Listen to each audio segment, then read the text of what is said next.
Well, James, each of your top three defensive ends you used, AK, Luketa, and Nick, came in with a lot of prove this season. What have they accomplished through 3 games, and how do you think they've impacted overall your defense?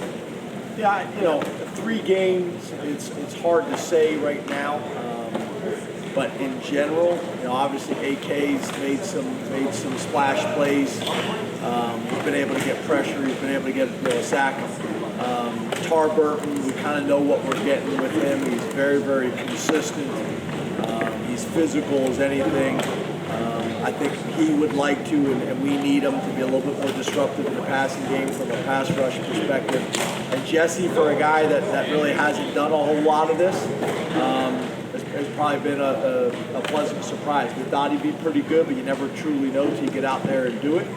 And he's done a nice job so far. So we're going to need those guys to continue to grow and evolve as the year goes on.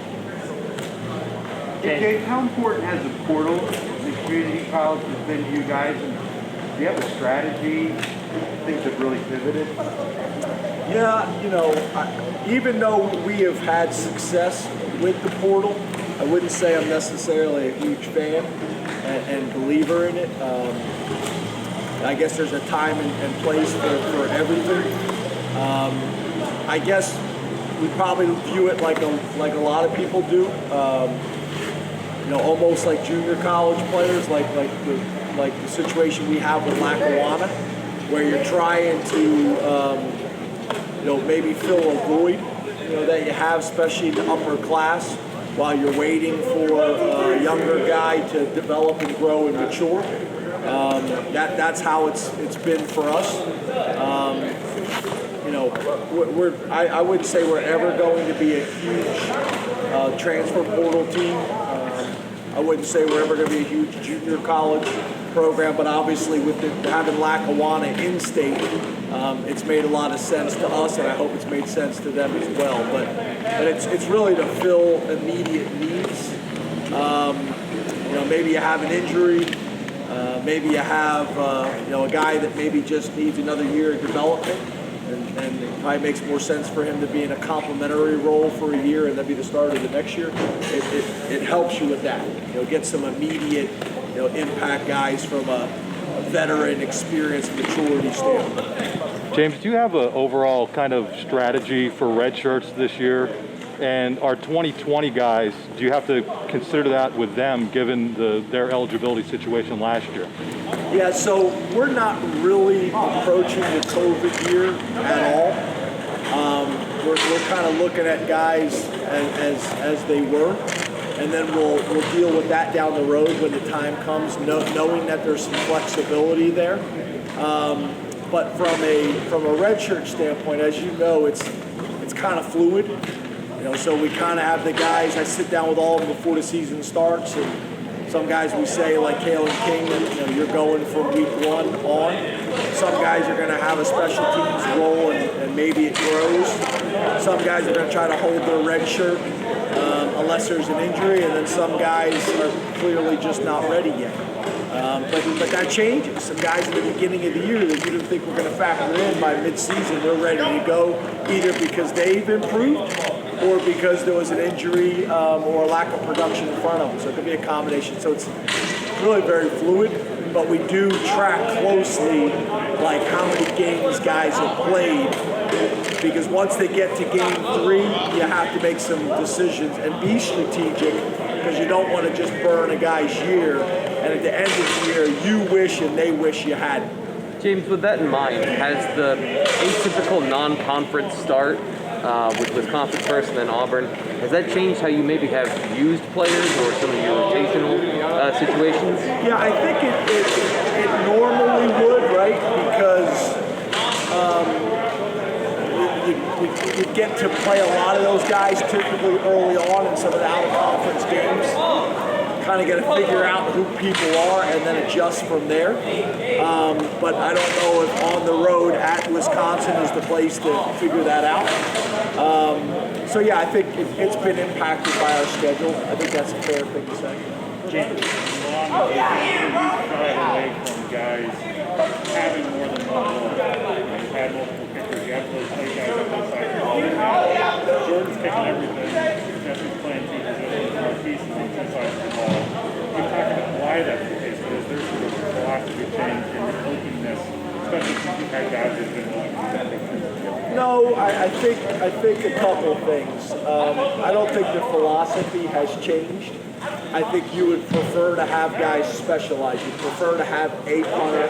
You prefer to have a field goal guy. You prefer to have a kickoff guy. Maybe a field goal and a kickoff guy, or two of those jobs. But you prefer to have guys specializing. So combination of need and skill set. So we have need. Obviously losing Adisa changed things. I don't know if we'd be doing that. But losing Adisa changed some things. But we also have some guys that have the skill set to pull it off. I think it's the same thing with Marquise.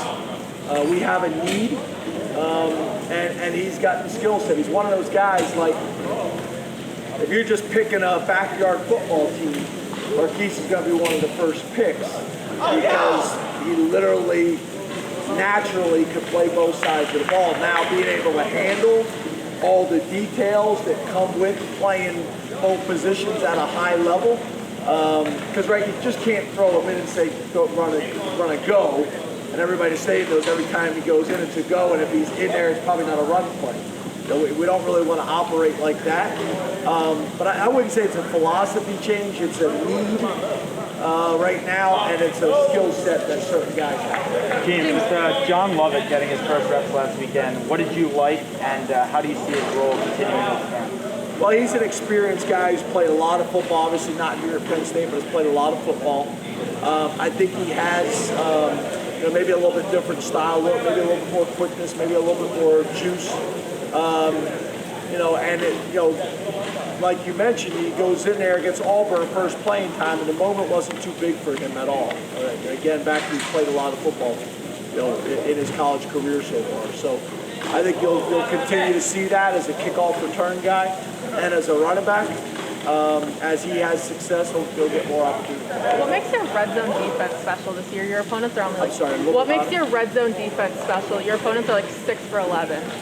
Yeah, I think the first thing is we're doing a pretty good job of bend but don't break defense in general, and we seem to be able to make critical plays at critical moments, very similar to what you've seen with Brisker. He's made some big plays at critical times. I think the other thing is people's playbooks shrink down there. We're pretty good against the run, especially in obvious running situations. And then I think our guys are doing a really good job of playing the ball in the air. I think we got more guys making plays on the ball in the air right now on the defensive side of the ball and keeping their poise when the ball's in the air. A lot of times defensive players, the ball's in the air, they get tight, and I hate to use the word panic, but some defensive players do. And I think we have a lot more experience in the secondary. You guys heard me talking about it early on. I felt like I had a chance to be one of our best secondaries. And they're just comfortable and natural, when the ball's in there. I think Joey Porter's play on the sideline, I think, was a really good example the other day. The ball was thrown behind him, and he used those go gadget arms that he got and that he has, and kind of got the ball out of there at the last minute. But he was relaxed kind of throughout the whole process. Obviously, Brisker's made some big interceptions, Tig has as well. So I think it's just a combination of all that. How do you think Brandon's to throw over the last couple of years? And what can you do moving forward to get even better? Yeah, I think Brandon is obviously super talented. Really has been since high school. We've had a very close relationship with him and his entire family kind of throughout the whole recruiting process, and since he's arrived on campus, he continues to grow.